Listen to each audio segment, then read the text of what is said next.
Hi everyone! Welcome back to my channel. Sa araw na ito, magluluto tayo ng ginisang celery with kangkong.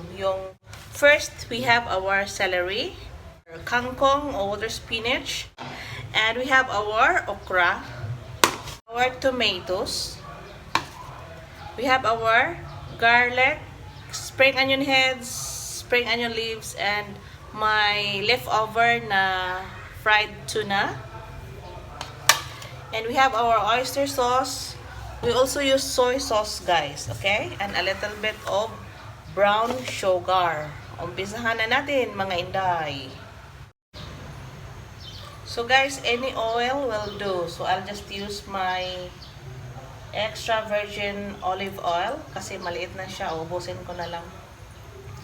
So you can use any oil, guys, as long as it is new. Panggisa, ini. So, olive oil. Ubusin ko na lang yung olive oil. Tansya-tansya lang, guys. Yung olive oil natin, guys, magdidepende yon sa amount ng ating lulutuin. Tip number 1. So, unang-una, ilagay natin ang ating garlic.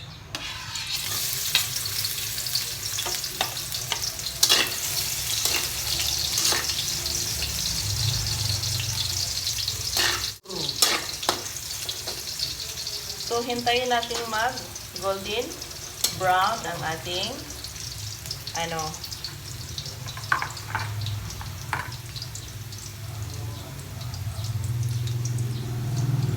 Tapos, isusunod natin, guys, ang ating spring onion head.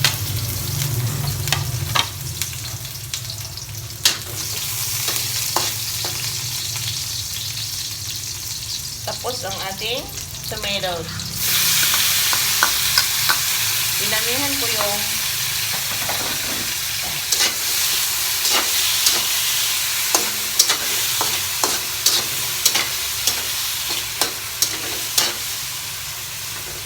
I used 3 large tomatoes kasi ang tomatoes, guys, makakatulong ito for anti-inflammatory.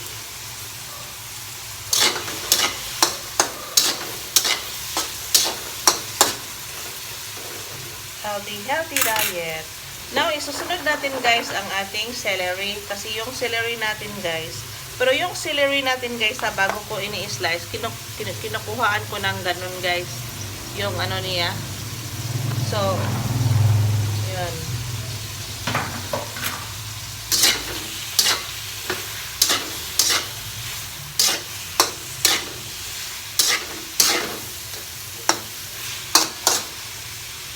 Susunod natin, guys, ang ating yung steam or stock ng water spinach or kangkong. Kasi sila yung matagal mag-tender.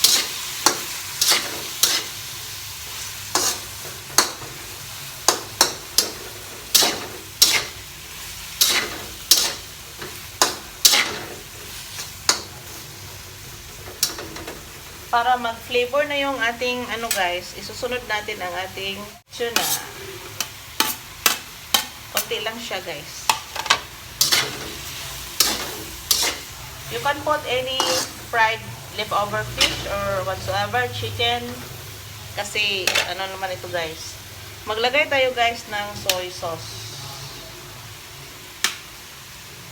Like 1 tablespoon.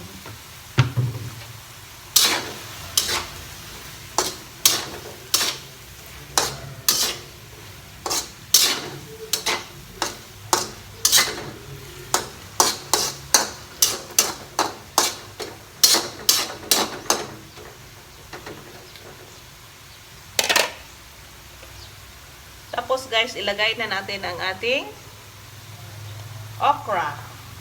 Lady's finger. Okra.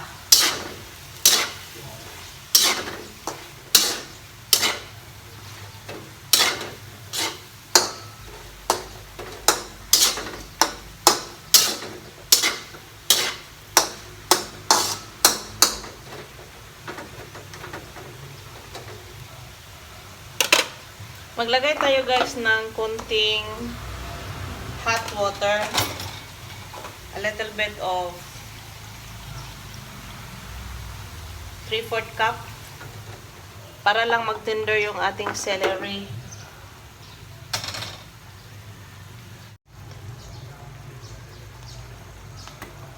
Maglagay tayo guys ng oyster sauce.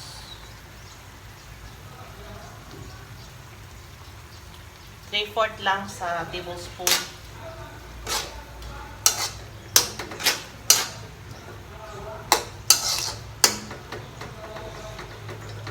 So, i-cover up natin guys for tikman natin mamaya guys. Nandito pa si. So ito na guys, ilagay na natin ang ating leafy, yung kangkong natin. Dahon ng kangkong.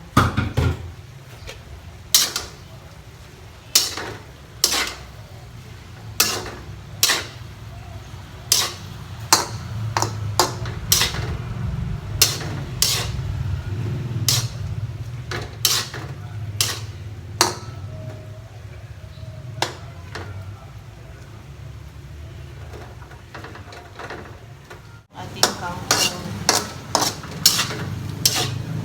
Tingnan nyo guys. So, 2 minutes more to go. Tikman na natin guys. Or before that, maglagay tayo ng kunting brown sugar.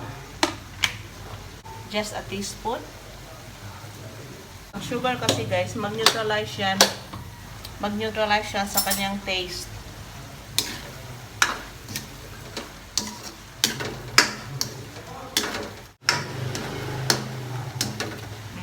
Harap. Parang makalimutan nyo ang pangalan nyo pag kumain kayo nito. So, maglagay na tayo guys ng spring onion leaves. Okay? Yun. So, that's it. That's our fun. Sarap. Nutritious, guys. So, if you are just new to my channel, please don't forget to hit the notification bell for more videos. Have a good time. Thank you for watching to my channel. God bless. Bye!